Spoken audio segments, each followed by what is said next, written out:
नईम अस्सलाम वालेकुम, मैं हूं दिशान अहमद सिद्दीकी। आप देख रहे हैं सबसे पहले पाकिस्तान। चौधरी परवेज इलाही छठी मरतबा भी रिहाई का परवाना मिलने के बाद जो है आज़ाद ना हुए।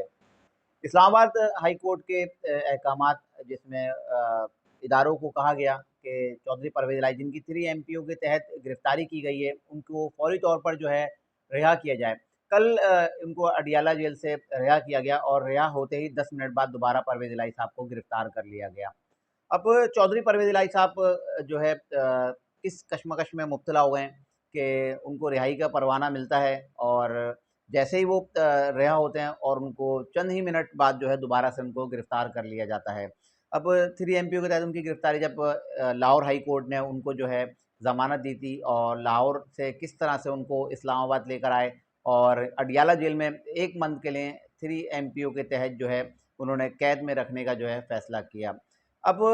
चौधरी परवेज़ इलाही साहब के खिलाफ कल एक और नया मुकदमा तो खैर पहले से था, लेकिन जो जुडिशल कॉम्प्लेक्स में हमले की जो एक एफआईआर कटी थी, जब इमरान खान साहब को जुडिशल कॉम्प्लेक्स में पेश किया गया था, अदालत का दरवाज़ा टूटा था और वहाँ मार-धाड़ और किस तरह से वहाँ लोग घुसे थे, तो उसमें पाकिस्तान तहरीक-ए-इंसाफ के मुख्तलिफ रहनुमाओं की जो है उसमें नामज़द करके उनको एफआईआर काटी गई थी, लेकिन कुछ को नामालूम रखा गया था। अब उसी एफआईआर के तहत जो है चौधरी परवेज़ इलाही साहब की गिरफ्तारी जो है दोबारा डाल दी गई है और सीटीडी ने उनको गिरफ्तार किया है और जुडिशल कॉम्प्लेक्स हमला केस में जो है चौधरी परवेज़ इलाही साहब को गिरफ्तार किया गया है। अब लगता ये है कि अदलिया और एस्टेब्लिशमेंट दोनों आमने-सामने आ चुके हैं। एक तरफ अदलिया भी पीछे हटने के लिए तैयार नहीं है, तो दूसरी तरफ एस्टेब्लिशमेंट भी अपना जो है पूरा ज़ोर दिखा रही है। अब चौधरी परवेज़ इलाही साहब तो रिहा होंगे, किस तरह से होंगे, जैसा कि मैंने पहले बताया था कि इस तमाम का जो इनके खिलाफ जो मुकदमात बनने हैं और जो जेल में इस तमाम चीज़ों का फ़ायदा और इस जो तकलीफ़ें चौधरी परवेज़ इलाही साहब बर्दाश्त कर रहे हैं, लेकिन इस सबका फ़ायदा किसको है? यकीनन इन सबका फ़ायदा जो है उनके साहबज़ादे मोनस इलाही को है, क्योंकि चौधरी परवेज़ इलाही साहब जो है मोनस इलाही के कहने पर ही पाकिस्तान तहरीक-ए-इंसाफ में शामिल हुए थे और उन्होंने इमरान खान साहब का जो है साथ देने का फ़ैसला किया था। उसी के बाद चौधरी परवेज़ इलाही को जो है पंजाब का जो है वज़ीर आला बनाया गया था और क्योंकि मोनस इलाही जो है इमरान खान साहब से ज़बान कर चुके थे। लेकिन अब मोनस इलाही कहाँ हैं? मोनस इलाही हैं स्पेन में। एक तरफ उनके वालिद जो है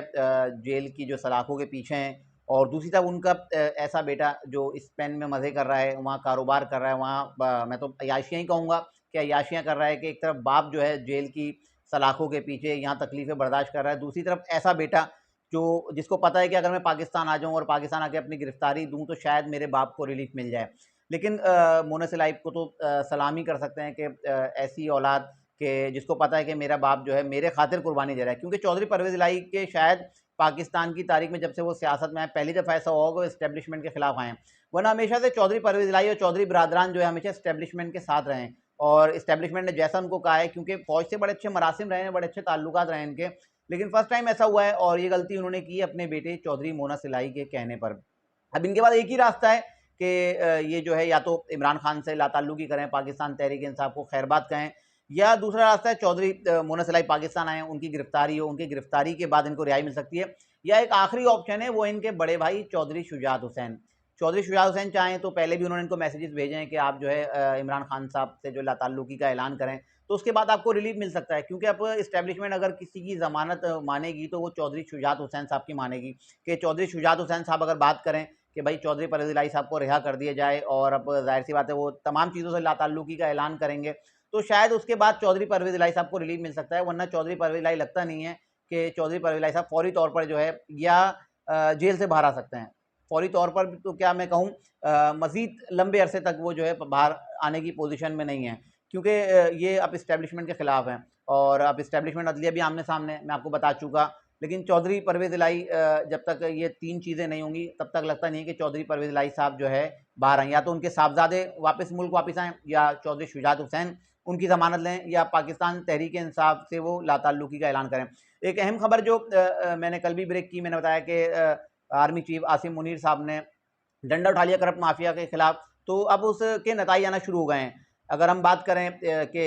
कल स्टॉक एक्सचेंज जो है उसमें जो है तेज़ी का रुझान देखा गया। जो डॉलर्स माफिया, क्योंकि सबसे जो अहम पॉइंट था उनका डॉलर्स की स्मगलिंग थी। अब डॉलर्स की स्मगलिंग जो है भरपूर अंदाज में रुक गई है, जिस तरह से हो रही थी बहुत तेज़ी से जो है डॉलर्स बाहर बैरून मुल्क जा रहा था कश्तियों में, किस-किस तरह से जा रहा था, मुख्तलिफ खबरें तो अब वो डॉलर जो स्मगल होना बंद हो गया है। अब स्टॉक एक्सचेंज में तेज़ी देखी गई है और बाकायदा अब स्टॉक एक्सचेंज के बाहर जो है कुछ एहलकार जो तैनात कर दिए गए हैं, जो इस चीज़ पे कड़ी नज़र रखे हुए हैं कि डॉलर जो है किसी तरह से भी जो है कहीं